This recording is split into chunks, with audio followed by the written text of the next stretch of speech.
G'day guys, Shane here. I don't know if you can see the weather up there behind me, but for astrophotography, this is shit weather.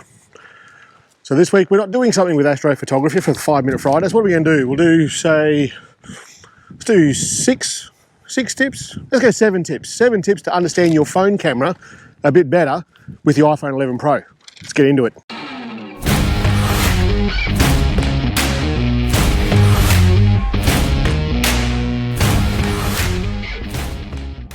So you can open your camera up quite a few ways. You can obviously go from the home screen when it's locked and you've got down the bottom right hand corner there. You can swipe in from the right hand side, so swiping to the left, and that'll also open the camera for you from the lock screen. You can go into the main control center, swiping down, that gesture swiping down from the top right, and you can see there you've got the camera as well. Did you know if you also push and hold, like a hard press if you like, on that camera icon on the home screen, on the control center and so forth, you can actually jump straight to those other modes like portrait mode, video mode and so forth. So there's tip number 1. Let's look at tip number 2. If you go into the settings bar, or the settings icon I should say, on your home screen there, go into the gear icon, you can go down to scroll down to camera and go into there, and right at the top there you've got save your previous mode, I think it's called.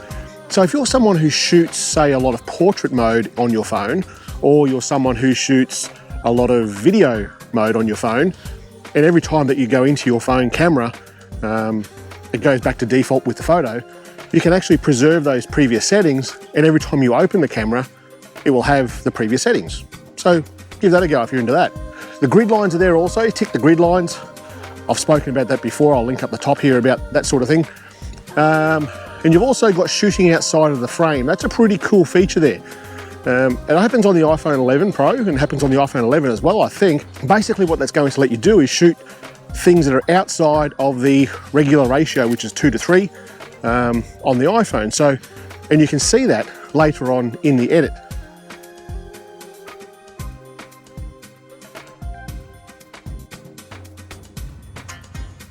You've also got high efficiency mode of saving your files there. That's the HEIC. I would absolutely keep that ticked on.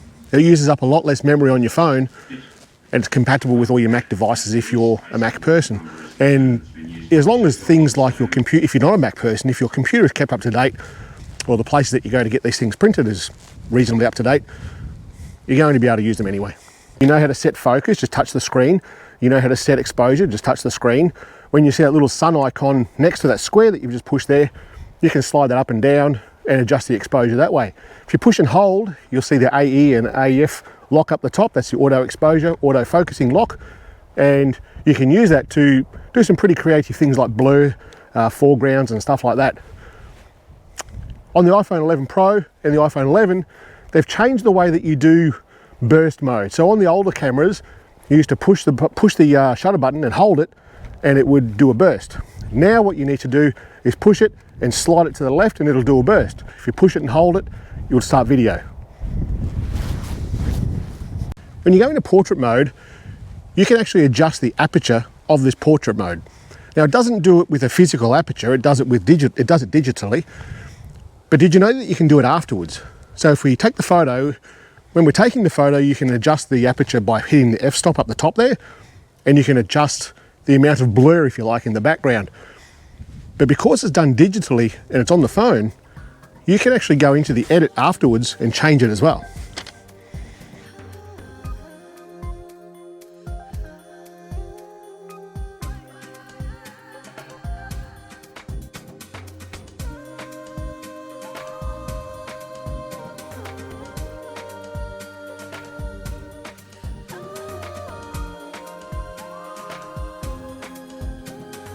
Now for your top-down photos, things like flat lay, food photography and stuff like that, you can, when you turn your phone horizontal, so it's flat facing the ground, you'll see these 2 little crosses turn up.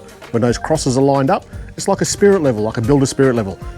You know it's flat, it's perfectly flat, and you can take the photo.